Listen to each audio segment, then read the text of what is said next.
आपका यूनिक प्रज्ञान यूट्यूब परिवार में हार्दिक स्वागत है, वंदन है, अभिनंदन है। प्यारे साथियों, हिंदी टीटी पीटी जीआईसी प्रवक्ता एलटी ग्रेड आदि विभिन्न प्रतियोगी परीक्षाओं की अगर आप तैयारी कर रहे हैं तो आपके लिए प्रैक्टिस सेट होने वाला है काफी लाभकारी। तो आज का प्रैक्टिस सेट हल करना प्रारंभ करें। इससे पूर्व अगर वीडियो को पहली बार देख रहे हैं तो चैनल पर नए हैं तो कृपया चैनल को सब्सक्राइब कर लें और बगल में बने हुए बेल आइकन से ऑल बटन को प्रेस करें, जिससे कि आने वाले नए वीडियो की नोटिफिकेशन आपको सबसे पहले मिल सके। तो बिना समय गवाए प्रारंभ करना चाहेंगे आज की पाठचर्या। और पाठचर्या का पहला प्रश्न देखने से पूर्व वीडियो को लाइक करके दोस्तों में शेयर कर दीजिए, क्योंकि आप लाइक शेयर करना भूल जाते हैं वीडियो देखते समय। और आपके एक लाइक शेयर सब्सक्रिप्शन से हमको मिलता है पुनर्बलन ऐसी ही पाठचर्या प्रतिदिन लाने के लिए। तो अगर आप चाहते हैं कि आपके लिए प्रतिदिन ऐसी ही पाठचर्या आती रहे तो वीडियो को ज्यादा से ज्यादा लाइक और शेयर करें। तो प्रारंभ करते हैं पाठचर्या का पहला प्रश्न। पहला प्रश्न है, प्रगतिवाद और प्रगतिशीलता में क्या अंतर है? ऑप्शन आपके सामने है। प्रगतिवाद और प्रगतिशीलता में क्या अंतर है? पहला ऑप्शन आपका है कि प्रगतिवाद है एक विशेष राजनीतिक विचारधारा से बंधे रहना, तथा प्रगतिशीलता है जड़ीभूत विचारधारा से मुक्त होना।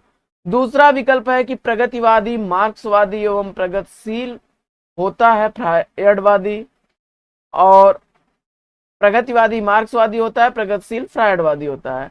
तीसरा अंतर आपको बताया जा रहा है कि प्रगतिवाद है सामाजिक उत्थान करना और प्रगतिशीलता है आत्म उत्थान की भावना में लगे रहना। और चौथा है कि प्रगतिवाद है भारतीय कुरीतियों का विरोध करना और प्रगतिशीलता है समस्त परंपराओं का अनुपालन करना। इसका सही उत्तर क्या हो सकता है, इसका आपको चयन करना है और मुझे उम्मीद है कि आपने विकल्प ए चुना होगा। प्रगतिवाद एक राजनीतिक विचारधारा से बंधे रहना है, जबकि प्रगतिशीलता जड़ीभूत विचारधारा से मुक्ति पाना है। विकल्प ए के साथ आप गए, बिल्कुल सही जवाब आपका है। विकल्प ए बिल्कुल राइट आंसर है। प्रश्न संख्या 2 है कि एक दूसरे से भिन्न भिन्न नए नए विचारों और रचना शैलियों के जो 7 कवि प्रयोगवाद के कवि के रूप में प्रसिद्ध हुए, उनकी कविताओं के संग्रह का सही नाम क्या है? तो इसमें से आपको प्रयोगवाद के उन 7 कवियों का समूह क्या कहा जाता है, इसका आपको जवाब बताना है। और उत्तर तो आपको सभी एक जैसे लग रहे होंगे, इसमें सही उत्तर क्या है?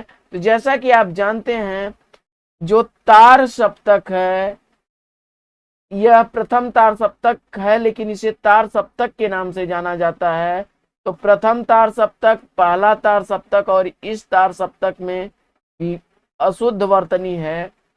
इस हिसाब से विकल्प इसका डी जाता है सही ऑप्शन, और आपने डी विकल्प का जवाब दिया, बिल्कुल सही उत्तर है।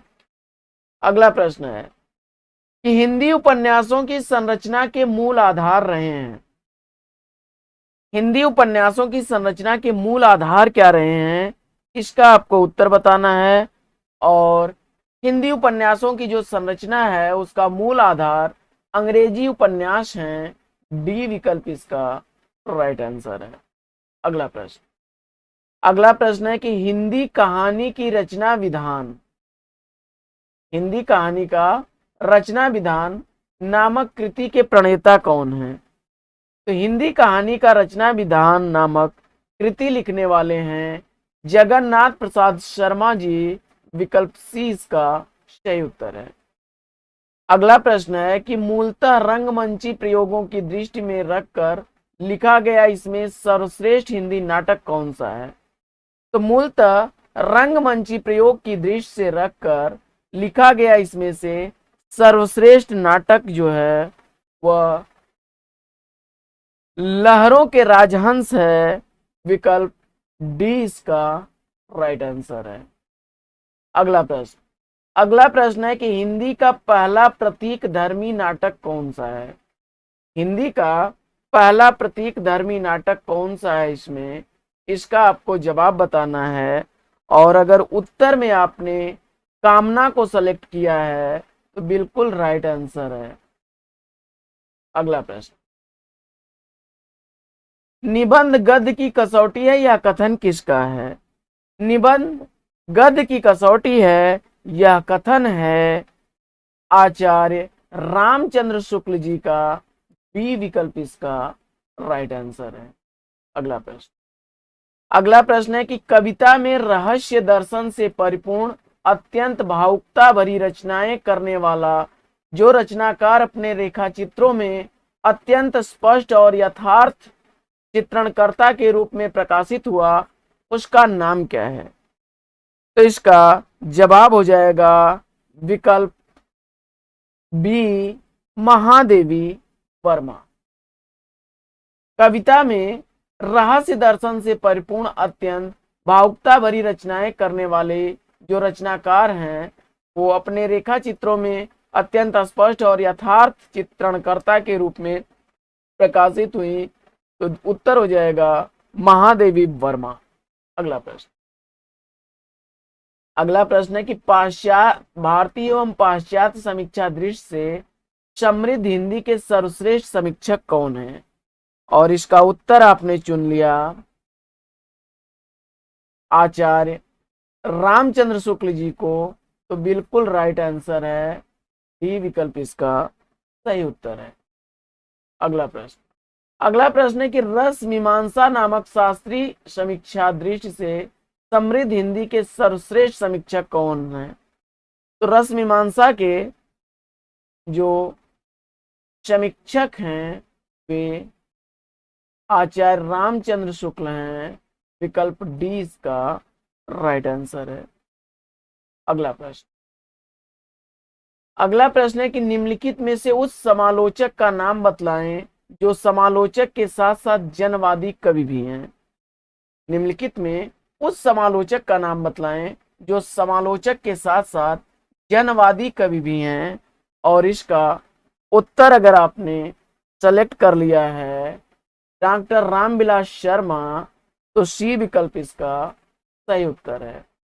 अगला प्रश्न, अगला प्रश्न है कि कामायनी एक पुनर्विचार नामक प्रसिद्ध आलोचना ग्रंथ के लेखक कौन है? कामायनी एक पुनर्विचार यह आलोचनात्मक ग्रंथ लिखने वाले गजानन माधव मुक्तिबोध हैं, डी विकल्प इसका सही उत्तर है। अगला प्रश्न, अगला प्रश्न है कि उचित चेति चेति ताही पदांश में प्रयुक्त चैंती शब्द बाबू श्याम सुंदर के विचार से कबीर की भक्त की विशेषता प्रकट करने वाला है। किस विशेषता को व्यक्त करता है यह चैंती शब्द? तो इसका उत्तर आपको बताना है, और इसके उत्तर में अगर आपने चेतना के स्तर को प्रकट करना विकल्प डी सेलेक्ट किया है तो बिल्कुल राइट आंसर है आपका। अगला प्रश्न, अगला प्रश्न है कि कबीर का गर्व और दैन्य दोनों मनुष्य को उसकी परमात्मिकता और अनुभूति कराने वाले हैं, यह कथन किसका है? तो इसका जवाब हो जाएगा यह कथन है विकल्प ए, पंडित हजारी प्रसाद द्विवेदी जी का। ए विकल्प इसका राइट आंसर है। कबीर का गर्व और दैन्य दोनों मनुष्य को उसकी परमात्मिकता की अनुभूति कराने वाले हैं, यह कथन पंडित हजारी प्रसाद द्विवेदी जी का कथन है। ए विकल्प इसका राइट आंसर है। अगला प्रश्न है कि वल्लभाचार्य जिस संप्रदाय के आचार्य हैं उस संप्रदाय के प्रवर्तक कौन हैं? तो वल्लभाचार्य जी जिस संप्रदाय के आचार्य हैं उस संप्रदाय के प्रवर्तक रुद्र हैं, विकल्प रुद्र संप्रदाय, विकल्प ए इसका राइट आंसर है। अगला प्रश्न, अगला प्रश्न है कि श्री कृष्ण भक्ति शाखा में मधुरा भक्ति भावना का समावेश हुआ निम्नलिखित में से उसके किसके अनुकरण में? तो इसमें जवाब हो जाएगा option B, Chaitanya Mahaprabhu, B विकल्प इसका राइट आंसर है। प्रश्न संख्या 17 देखते हैं। संसार अपार को पार सुगम रूप नौकालियो अकली कुटिल जीव निस्तार हित वाल्मीकि तुलसी भयो। संसार अपार के पार को सुगम रूप नौकालियो कलि कुटिल जीव निस्तार हित वाल्मीकि तुलसी भयो, यह निम्नलिखित में से किसकी उक्ति है, इसका आपको जवाब बताना है। और इसके उत्तर के स्वरूप में अगर आपने नाभा दास को सेलेक्ट किया है, सी विकल्प, तो बिल्कुल राइट आंसर है आपका। अगला प्रश्न, और अगला प्रश्न है कि खालिक बारी किसकी रचना है। खालिक बारी किसकी रचना है, इसका आपको जवाब बताना है। और खालिक बारी के रचनाकार कौन है, अमीर खुसरो, बिल्कुल राइट आंसर, ए विकल्प इसका बिल्कुल सही जवाब है। अगला प्रश्न, अगला प्रश्न है कि सूरदास के एक अति प्रचलित पद के निम्नलिखित चरण नखत वेद ग्रह जोरी अरध करी को बर जय हम खात से किस खाए जाने वाले पदार्थ का अर्थ निष्पन्न होता है। ग्रह नखत वेद ग्रह जोरी अरध करी को बर जय हम खात। तो 27 नक्षत्र होते हैं और वेदों की संख्या 4 होती है और ग्रहों की संख्या 9 होती है। तो 9 4 13 और 13 7 20 20 40, योग आपका बना 40। और कह रही हैं कि नखत वेद ग्रह जोरी अरध करी, इसका आधा कर दीजिए यानी 2 से भाग दे दीजिए, तो 20 दूना 40 होता है। और को बर जय हम खाते, जो बनेगा वही हम खाते हैं। यह 20 शब्द जो है उन्होंने 20 से अर्थ लगाया और विकल्प इसका सी आपने जवाब दिया, बिल्कुल राइट आंसर आपका है। अगला प्रश्न, अगला प्रश्न है कि रसखान कवि का वास्तविक नाम क्या था। तो रसखान कवि का वास्तविक नाम सैयद इब्राहिम था। विकल्प डी के साथ आप उत्तर दे रहे हैं, राइट आंसर है आपका। और अगला प्रश्न है,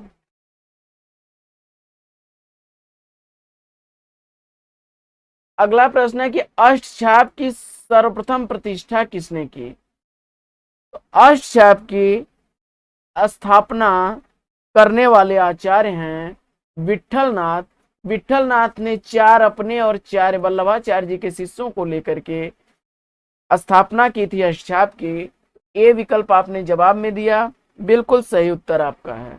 अगला प्रश्न, अगला प्रश्न है कि कमल दल नयनन की उन्मानी बिसरत नाही सखी मो मन ते मंद मंद मुस्कान, यह पदचरण किसकी रचना है। और इसका उत्तर आपने सेलेक्ट किया रहीम दास, तो बिल्कुल सही उत्तर है इसका, यह रहीम दास की पंक्तियां हैं। अगला प्रश्न, बरसें मघा झकोरी झकोरी मोर दुई नैन चुए जस ओरी, इस अर्धाली में आए ओरी शब्द का अर्थ क्या है। तो इसमें जो है देखिए, ओरी शब्द होता है, आपने देखा होगा टाट छप्पर या मड़ई जो पड़ती है, वहां से जो पानी उसका लास्ट में गिरता है उसी को ओरी कहते हैं। तो इसका राइट आंसर क्या होगा, छाजन से गिरने वाली पानी की धार, डी विकल्प इसका राइट आंसर है। अगला प्रश्न, अगला प्रश्न है कि पंडित और प्रवीणन को जो चित्त हरै सो कवित कहावै, यह किस कवि का कथन है। पंडित और प्रवीणन को जो चित्त धरै हरै सो कवित कहावै, यह पंक्तियां किस रचनाकार की हैं। और आपने उत्तर दिया ठाकुर को, तो बिल्कुल राइट आंसर सी विकल्प आपका बिल्कुल सही जवाब है। अगला प्रश्न, अगला प्रश्न है कि लिखन बैठी जाकी सभी,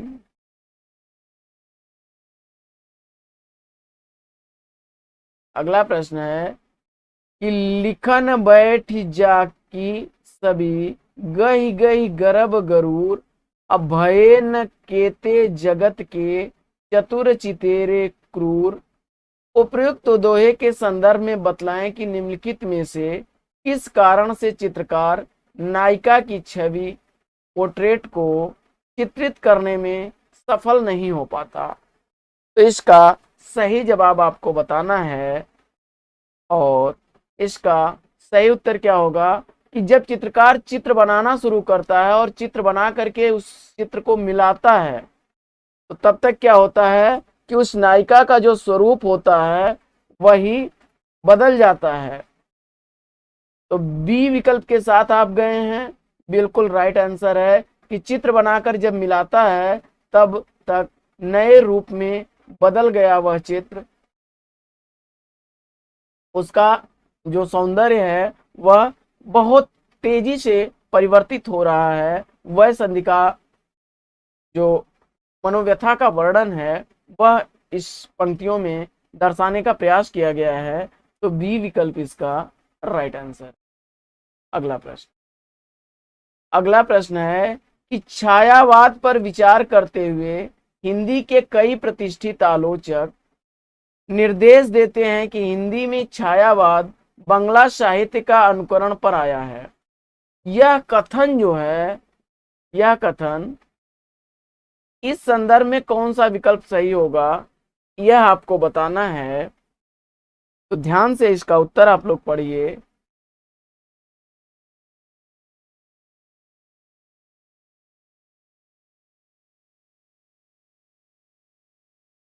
इसमें आपका जो है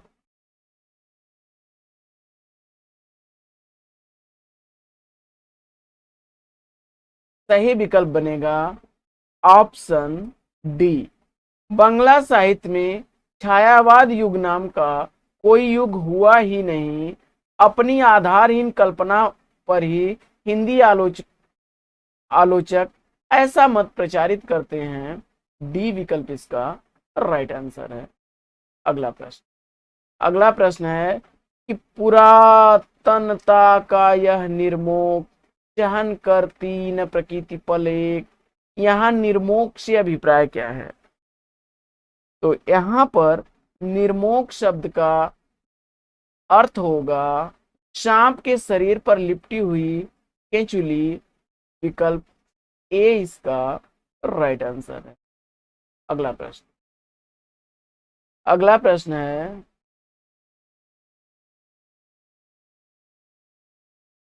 विकल वासना के प्रतिनिधि वे सब मुरझाए चले गए, यहाँ वे से क्या तात्पर्य है।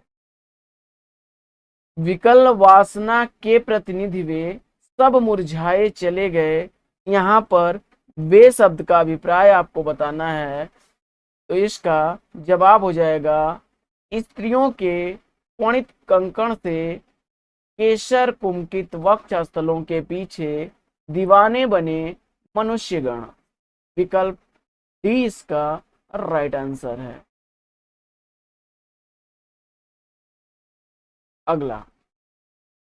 अगला प्रश्न है कि मैं भूल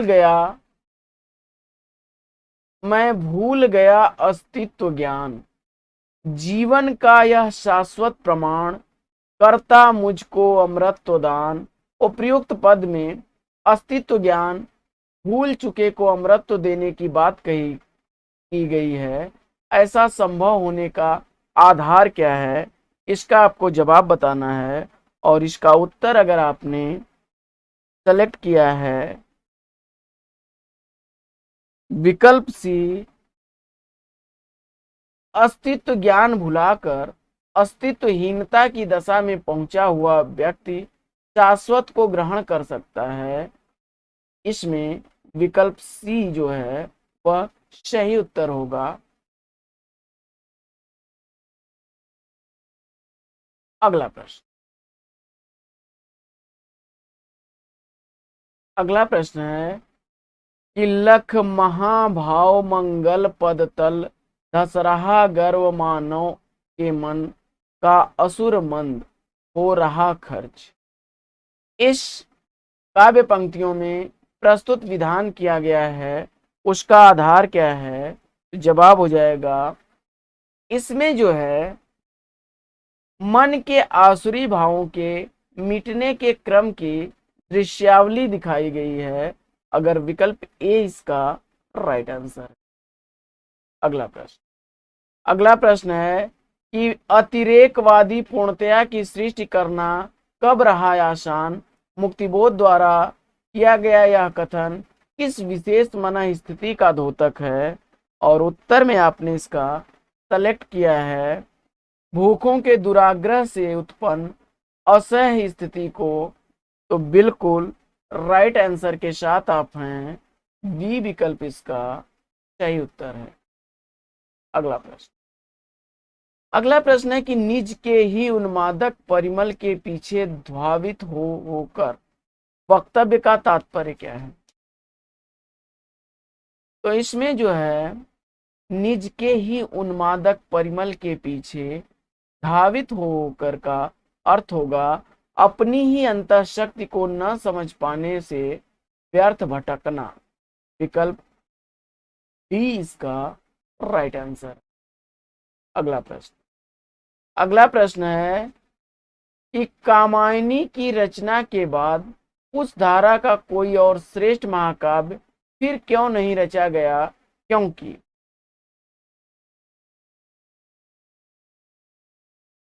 तो इसका जवाब हो जाएगा जयशंकर प्रसाद जी नहीं चाहते थे, या तो गलत बात है। उच्च कोट की रचना शीर्ष शिखर कामायनी हो चुकी थी, यह भी गलत बात है। अन्य कविगण प्रसाद के शिल्प कौशल के आगे हार मान चुके थे, यह भी गलत है। इसका राइट आंसर जो है क्या बनेगा, कठिनाई से कोई सामना नहीं करना चाहता था, यह भी गलत है। तो सही क्या है इसमें, तो इसका सही जवाब हो जाएगा कि सभी लोग कठिनाई से सामना भी करना चाहते थे, किसी ने हार भी नहीं मानी थी और प्रसाद जी ऐसा चाहते भी नहीं थे।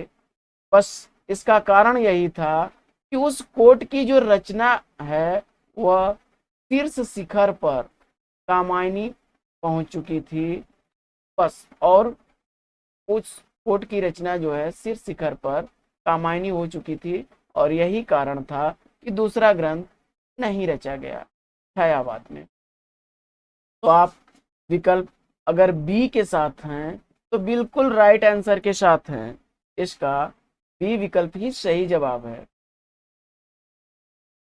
आइए बढ़ते हैं अगले प्रश्न की तरफ। इसका सीधा सीधा सा जवाब है कि उस समय जो है कामायनी जिस शीर्ष तक पहुंच चुकी थी, इस कारण से कोई दूसरा काव्य वहां तक नहीं पहुंच पाया। विकल्प 20 का राइट आंसर। अगला प्रश्न है कि यदि श्रद्धा और मनु अर्थात मनन के सहयोग से मानवता का विकास रूपक है तो भी बड़ा भावमय और श्लाघ्य है, यह कथन किसका है। यह कथन बाबू जयशंकर प्रसाद जी का यह कथन है, सी विकल्प इसका राइट आंसर है। अगला प्रश्न है कि प्रकृति का जो सूक्ष्म चित्रण सुमित्रानंदन पंत जी की कविताओं में मिलता है वैसा अन्यत्र क्यों नहीं मिलता, इसका आपको जवाब बताना है। और इसका सही उत्तर यही है कि प्रकृति निरीक्षण का सुअवसर और उसके प्रति समर्पित मनोभाव किसी और कवि में न आ सके, यही इसका राइट आंसर है, ए विकल्प। आइए बढ़ते हैं अगले प्रश्न की। और अगला प्रश्न है कि मुक्तिबोध के हर इमेज के पीछे शक्ति होती है, वे हर वर्णन को दमदार, अर्थपूर्ण और चित्रमय बनाते हैं, यह किस विद्वान का कथन है, इसका आपको जवाब बताना है। तो इसका राइट आंसर क्या बनेगा, फटाफट आंसर ट्रिक कर दीजिए। और इसका उत्तर आपने सेलेक्ट किया शमशेर बहादुर सिंह, तो बिल्कुल सही जवाब के साथ आप हैं, डी विकल्प इसका राइट आंसर। अगला प्रश्न है कि नागार्जुन के जनवादी छवि सैनिक कवि का नक्शा लिए अवतरित होती है, यह कथन किसका है। नागार्जुन जनवादी छवि नहीं है बल्कि कवि हैं, सैनिक कवि नक्शा लिए अवतरित होती है, तो यह कथन आपसे पूछा जा रहा है किसका है। तो इसका राइट आंसर क्या बनेगा, यह रामविलास शर्मा का कथन है कि नागार्जुन की जो जनवादी छवि है वह सैनिक कवि का नक्शा लिए अवतरित होती है। आइए बढ़ते हैं अगले प्रश्न की तरफ। और अगला प्रश्न है कि काव्य सबसे पहले शब्द है और सबसे अंत में यही बात बच जाती है कि काव्य शब्द है। सारे कवि फर्म इसी परिभाषा से निश्रित होते हैं। अज्ञेय के उक्त कथन का अभिप्राय क्या है? तो इसका राइट आंसर क्या बनेगा?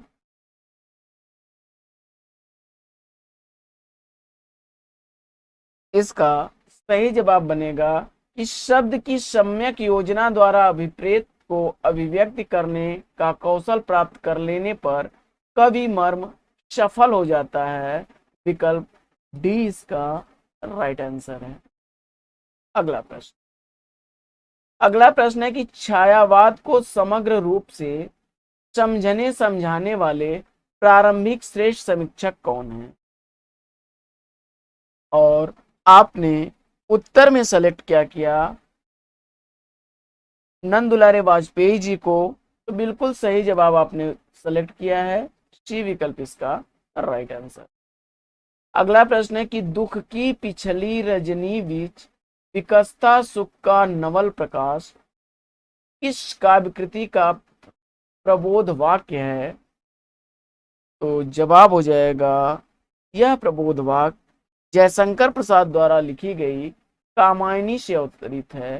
डी विकल्प इसका राइट आंसर।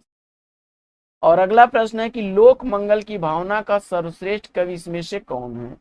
तो लोक मंगल की भावना के सर्वश्रेष्ठ कवि इसमें बाबा तुलसीदास हैं। बी विकल्प इसका सही जवाब है।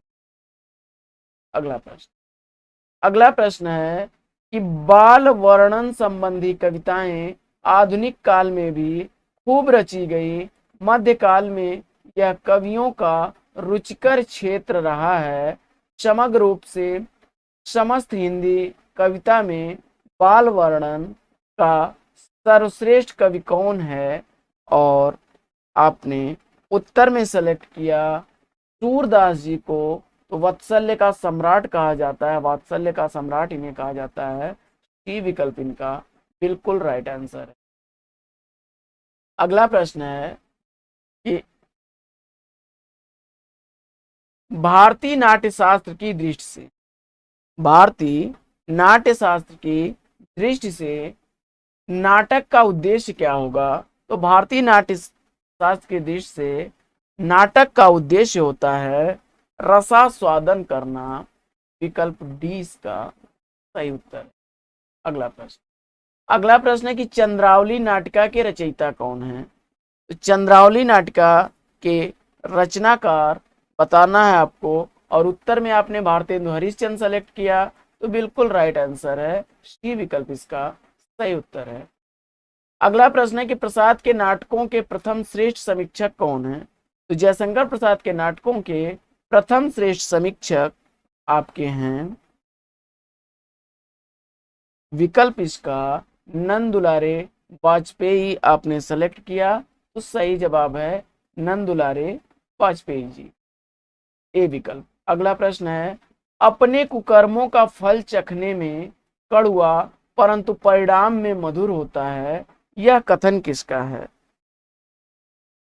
तो इसका उत्तर हो जाएगा यह भट्टार्क का कथन है। डी विकल्प इसका राइट आंसर।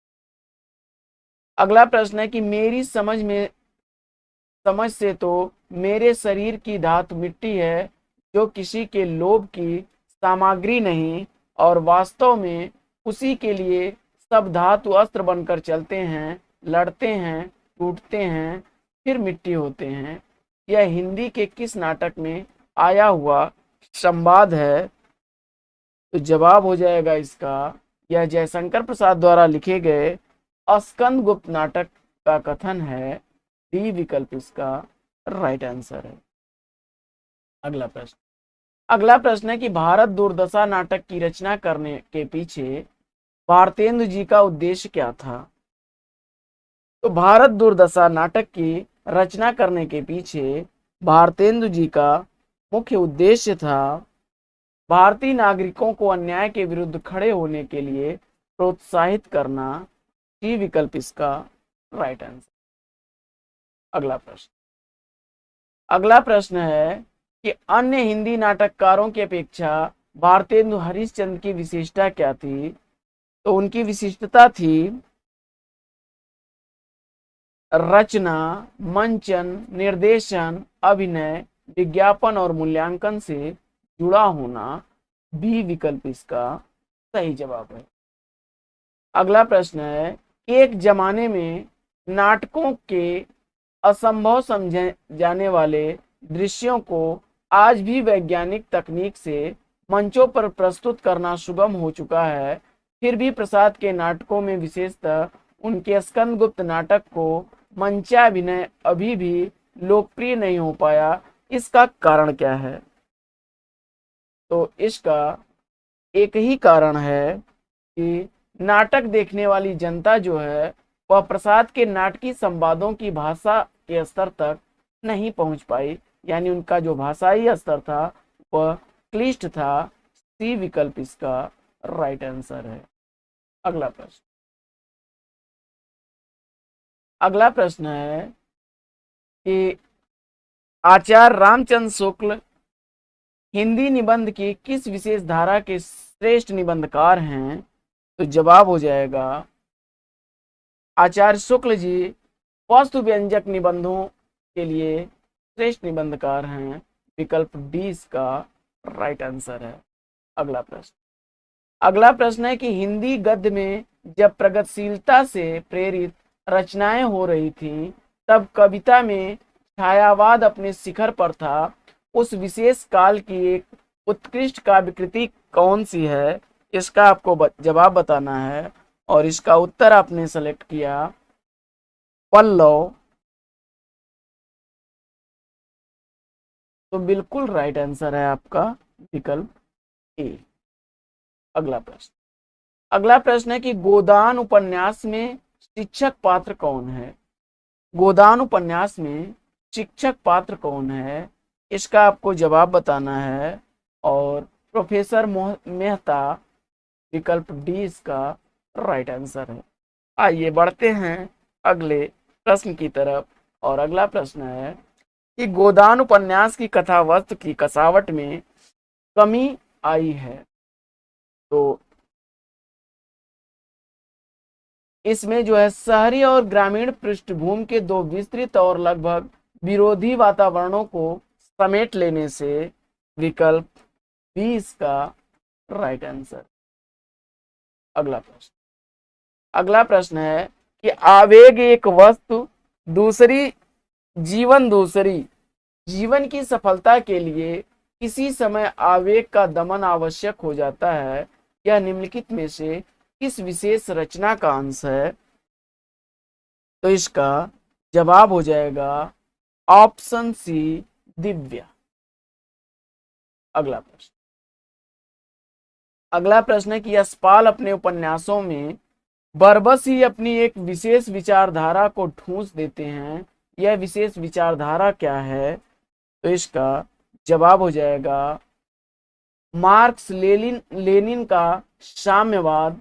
सी विकल्प इसका राइट आंसर।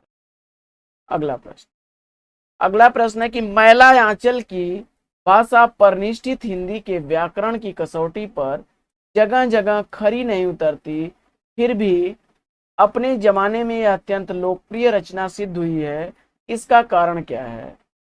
तो इसका कारण आपको बताना है। तो जवाब इसका जो है बी ऑप्शन राइट आंसर है। इसमें परिवेश और पात्रों के अनुरूप यथार्थपरक भाषा का प्रयोग हुआ है। विकल्प बी इसका सही उत्तर है।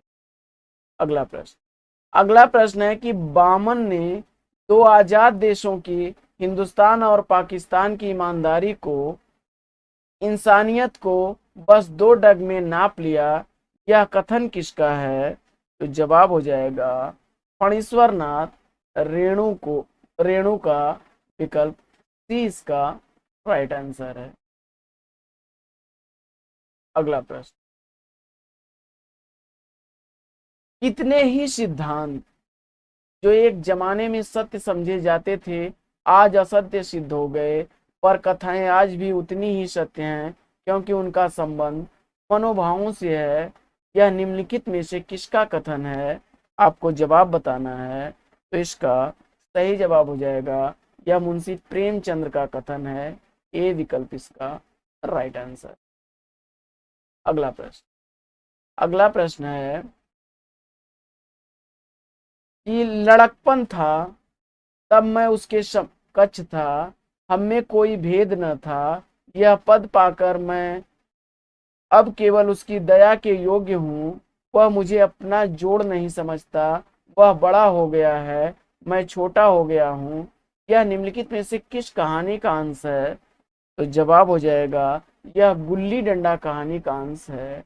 डी विकल्प इसका राइट आंसर। घनानंद किस बादशाह के आश्रित कवि थे? तो घनानंद मोहम्मद शाह के आश्रित कवि थे। अगर विकल्प सी आपने जवाब दिया है तो बिल्कुल सही उत्तर के साथ हैं आप। आइए बढ़ते हैं अगले प्रश्न की तरफ। और दूसरा प्रश्न है प्रश्न संख्या 64 कि पपिहा जब पूछिए पीऊ कहाँ, समस्या पूर्ति किस कवि ने की थी? और इसके उत्तर में आपने सेलेक्ट कर लिया है अगर प्रताप नारायण मिश्र जी को, तो बिल्कुल सही उत्तर के साथ आप हैं। ए विकल्प इसका राइट आंसर है। अगला प्रश्न है कि बहादुर शब्द है, तो बहादुर शब्द जो है यह हिंदी भाषा का शब्द न होकर के बल्कि विदेशी भाषा तुर्की से आया हुआ शब्द है। डी विकल्प इसका राइट आंसर है। अगला प्रश्न है कि निराला की दर्शन प्रधान रचनाएं हैं, तो निराला की दर्शन प्रधान रचना जो है वह इसमें कौन सी हो जाएगी? और पंचवटी प्रसंग आपने उत्तर सेलेक्ट किया, बिल्कुल सही जवाब। अगला प्रश्न है कि सूची 1 को सूची 2 के साथ सुमेलित करना है, तो मिला लीजिए फटाफट आप लोग। तो इसमें जो है अंतिमा जो है अतिमा, यह पंत की रचना है, गीत गुंज निराला की है, निशीथ राम कुमार वर्मा की और कानन कुसुम मुकुटधर पांडे की रचना है। तो विकल्प इसका बनेगा 2, 1, 3, 4। अगला प्रश्न विकल्प 2 इसका राइट आंसर हो जाएगा। अगला प्रश्न है कि विठल नाथ का शिष्य कौन इसमें से नहीं है? तो चीत स्वामी, नंददास और गोविंद स्वामी तीनों ही विठल नाथ के शिष्य हैं। तो आपने विकल्प ए सेलेक्ट किया होगा, तो बिल्कुल सही उत्तर आपने सेलेक्ट कर लिया है। परमानंद दास विठल नाथ के शिष्य नहीं है। अगला प्रश्न है कि पुर्तगाली शब्द का आपको चयन करना है, तो इसमें से पुर्तगाली शब्द कौन सा है इसका आपको जवाब बताना है। और अगर आपने पुर्तगाली शब्द परात सेलेक्ट किया है तो सी विकल्प आपका राइट आंसर है। अगला प्रश्न है कि परोपकार किस प्रकार का शब्द है? तो परोपकार, पर धन उपकार, परोपकार, यह यौगिक शब्द है। बी विकल्प आपने चयन किया, बिल्कुल सही उत्तर है। अगला प्रश्न है कि श्रीधर पाठक ने गोल्ड स्मिथ की किस कृति का अनुवाद किया था?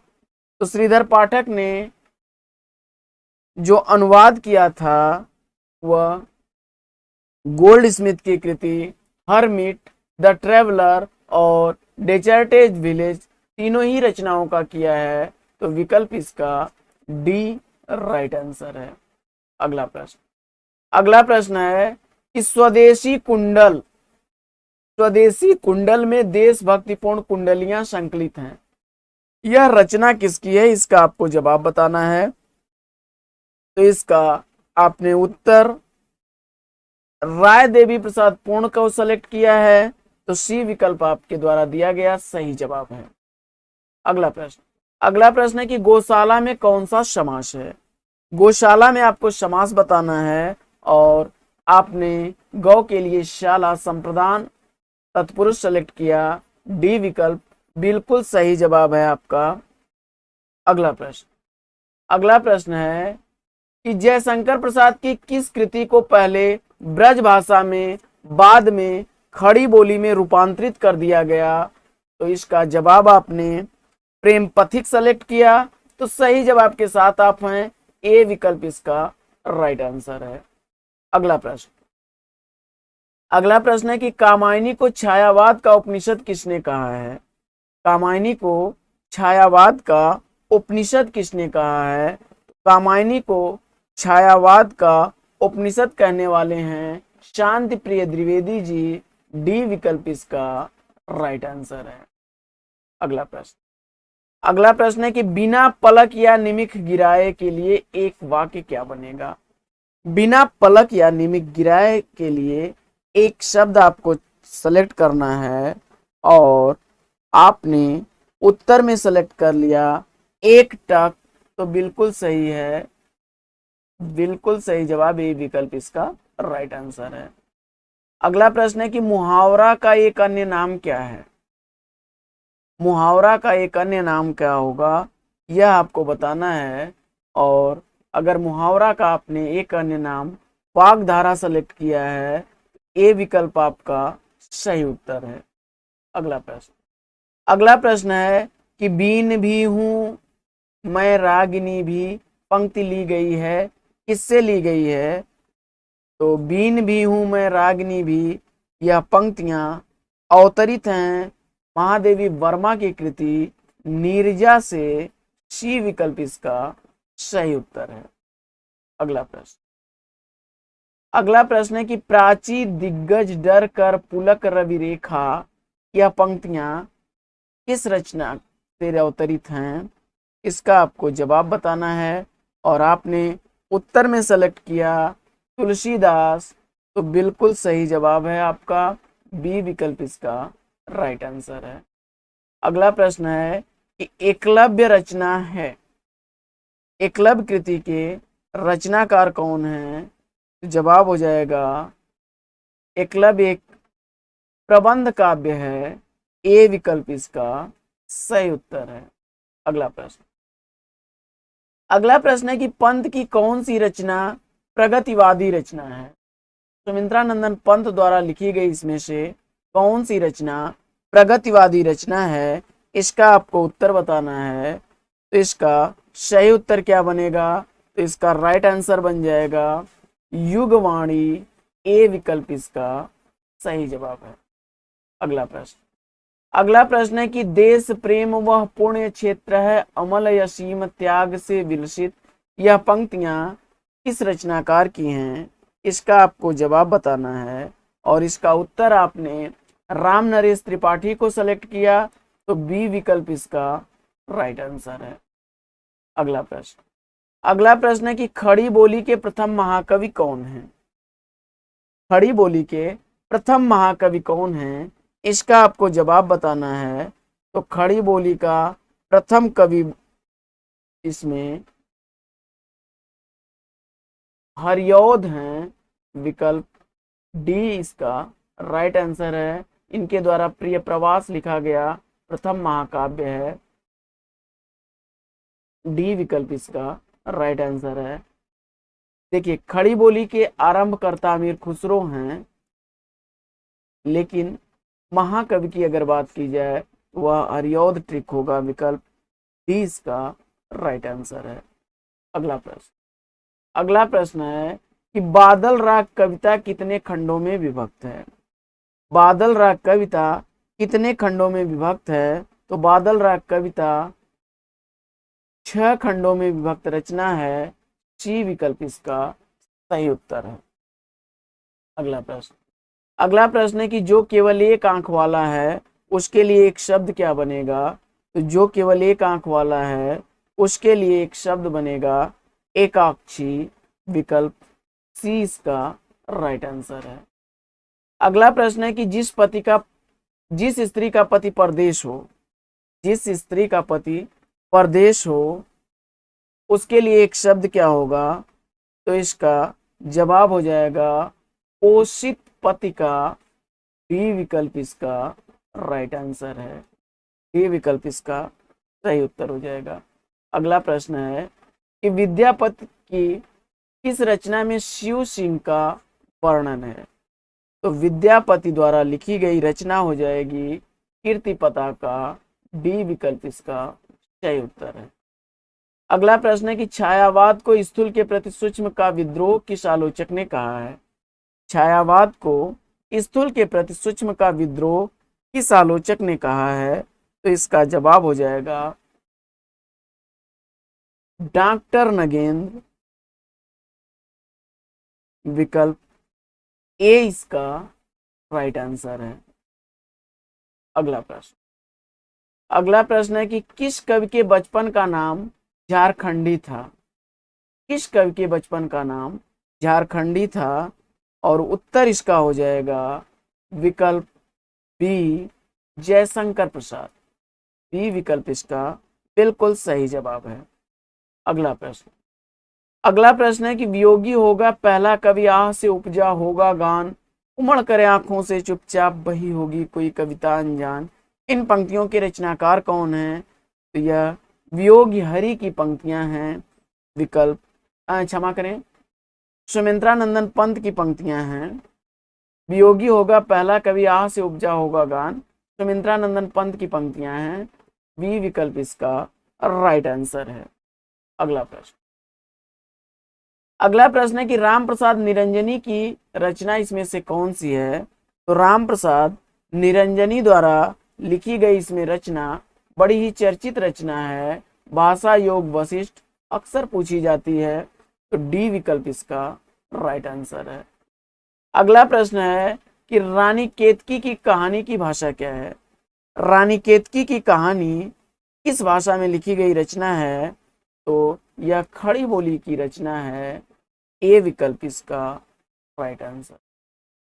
अगला प्रश्न, अगला प्रश्न है कि मिस्र बंधुओं ने हिंदी का प्रथम गद्य लेखक किसे माना है? मिस्र बंधुओं ने हिंदी का प्रथम गद्य लेखक किसे माना है? तो इसका जवाब क्या होगा? तो इसका राइट आंसर बनेगा ऑप्शन बी गोरखनाथ को। बी विकल्प इसका सही जवाब है।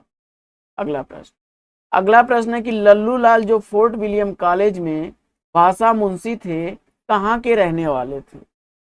तो लल्लू लाल जो फोर्ट विलियम कॉलेज में भाषा मुंशी थे वे रहने वाले थे आगरा के। सी विकल्प इसका सही उत्तर है। और अगला प्रश्न है कि उस समय जैसे गाथा कहने से प्राकृत का बोध होता था, वैसे ही दोहा कहने से अपभ्रंश या प्रचलित काव्य भाषा का पद समझा जाता था।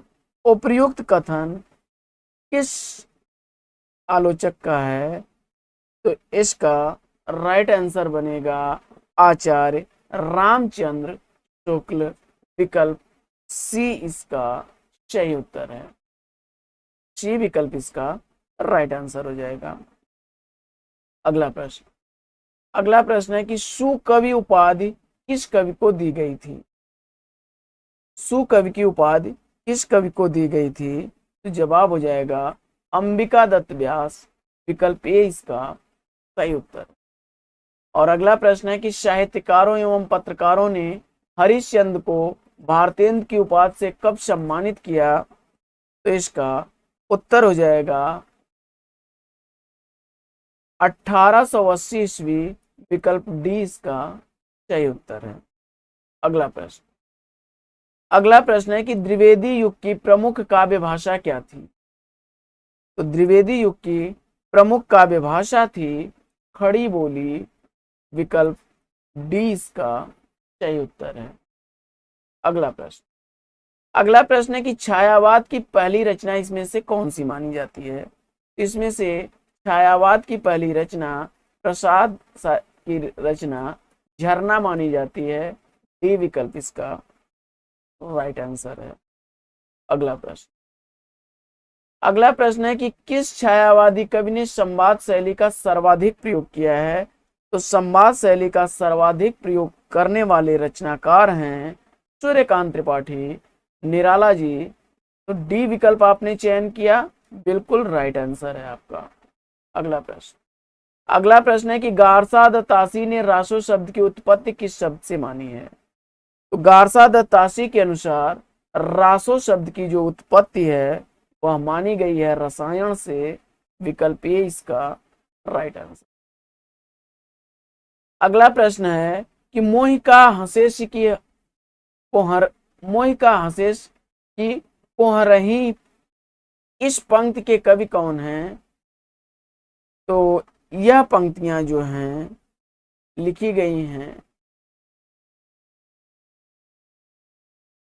मलिक मोहम्मद जायसी द्वारा। विकल्प ए इसका राइट आंसर है। अगला प्रश्न है कि चंद्रधर शर्मा गुलेरी ने पुरानी हिंदी का प्रथम कवि किसे माना है? चंद्रधर शर्मा गुलेरी के अनुसार पुरानी हिंदी का पहला कवि उन्होंने राजा मुंज को माना है। बी विकल्प इसका राइट आंसर। अगला प्रश्न है कि अपभ्रंश साहित्य में अभिमान मेरु उपनाम से कौन प्रसिद्ध है? तो अपभ्रंश साहित्य का अभिमान मेरु कहा जाता है पुष्पदंत को। बी विकल्प इसका सही उत्तर। अगला प्रश्न है कि भवानी विलास ग्रंथ के प्रणेता कौन है? तो भवानी विलास ग्रंथ के प्रणेता देव हैं। बी विकल्प इसका राइट आंसर। और अगला प्रश्न है कि कौन सा कवि भारतेंदु मंडल का नहीं है? इसमें भारतेंदु मंडल के कौन से कवि नहीं हैं? तो जवाब हो जाएगा विकल्प डी प्रताप शाही। डी विकल्प राइट आंसर है इसका। अगला प्रश्न है कि फोर्ट विलियम कॉलेज की स्थापना किस वर्ष हुई? तो फोर्ट विलियम कॉलेज की स्थापना का वर्ष है सन 1800 ईस्वी। विकल्प डी इसका राइट आंसर। अगला प्रश्न है कि हिंदी नई चाल में ढली 1873 ईस्वी का यह कथन किसका है? तो कालचक्र पुस्तक से अवतरित यह कथन भारतेंदु हरिश्चंद्र का है। ए विकल्प इसका सही उत्तर है। अगला प्रश्न है कि किसान कृति के रचनाकार कौन है? किसान रचना मैथिली शरण गुप्त द्वारा लिखी गई है। ए विकल्प इसका राइट आंसर। अगला प्रश्न है कि सच्चे अर्थों में हिंदी का पहला इतिहास ग्रंथ कौन सा माना जाता है? तो अगर सच्चे अर्थों में देखा जाए हिंदी का पहला इतिहास ग्रंथ the modern vernacular literature of Hindustan है। सी विकल्प इसका राइट आंसर। अगला प्रश्न है कि गोरखनाथ के गुरु कौन थे? गोरखनाथ के गुरु कौन थे? इसका आपको जवाब बताना है और उत्तर में अगर आपने मत्स्येंद्र नाथ सेलेक्ट किया है तो राइट आंसर। अगला प्रश्न है कि बुद्ध देव के बाद भारत के सर्वाधिक बड़े लोकनायक हुए हैं। तो जवाब हो जाएगा तुलसीदास। विकल्प बी इसका सही उत्तर है। अगला प्रश्न है कि सुधा निधि किस कवि की रचना है? तो सुधा निधि के रचनाकार कौन है? तो जवाब हो जाएगा तोष। विकल्प ए इसका सही उत्तर है। अगला प्रश्न है कि मयंक महिमा के रचनाकार कौन है? मयंक महिमा कृति के रचनाकार कौन है? और आपने बद्री नारायण चौधरी प्रेमघन को सेलेक्ट कर लिया तो बिल्कुल सही उत्तर के साथ हैं आप।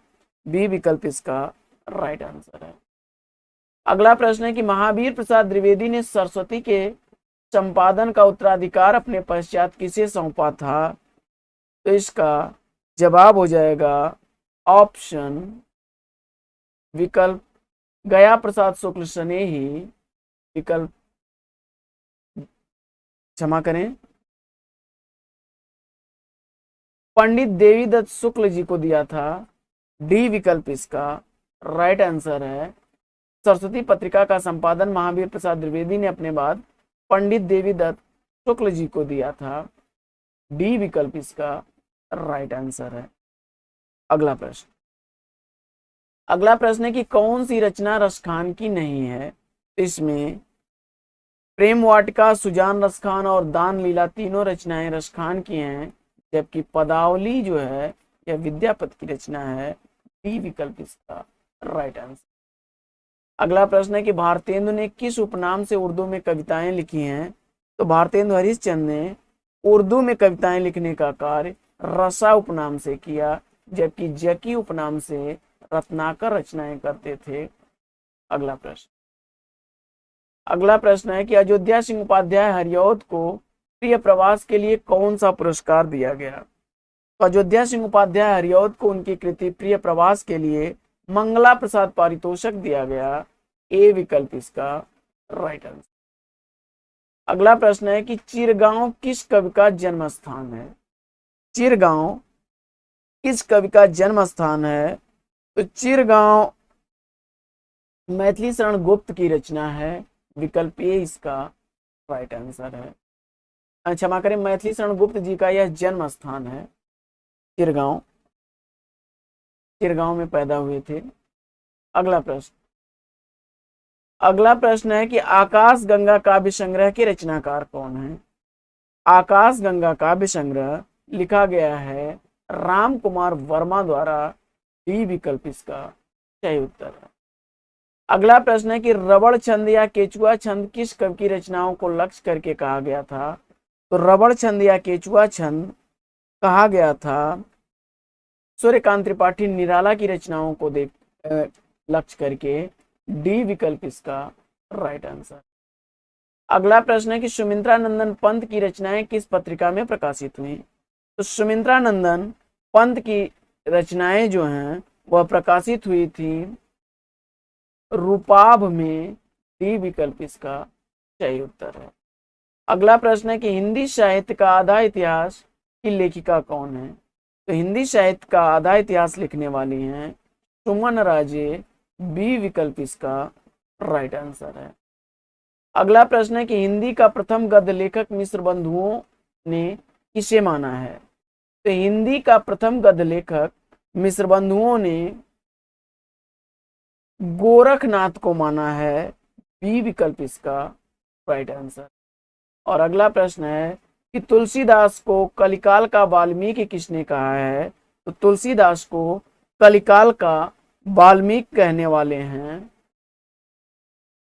नाभादास। बी विकल्प इसका राइट आंसर है। तो साथियों, पाठचर्या आपको कैसी लगी? अगर वीडियो अच्छा लगा हो तो वीडियो को लाइक कर दीजिए, दोस्तों में शेयर कर दीजिए।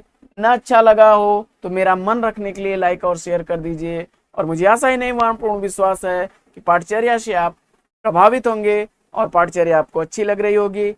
तो साथियों, आपसे लें विदा उससे पूर्व वीडियो को लाइक और शेयर करना बिल्कुल ना भूलें। और चैनल पर अगर पहली बार हैं तो चैनल को सब्सक्राइब कर लें और बगल में बने हुए बेल आइकन से ऑल बटन को भी प्रेस करें, जिससे कि जैसे ही कोई नया वीडियो अपलोड हो सबसे पहले नोटिफिकेशन आपको मिले। तो फिर मिलते हैं आपसे अगले वीडियो में एक नए प्रकरण, एक नए टॉपिक, एक नए अंदाज में। तब तक के लिए लेंगे आपसे विदा। आपका जीवन मंगलमय हो। बेस्ट विशेष बेस्ट ऑफ लक। जय हिंद साथियों।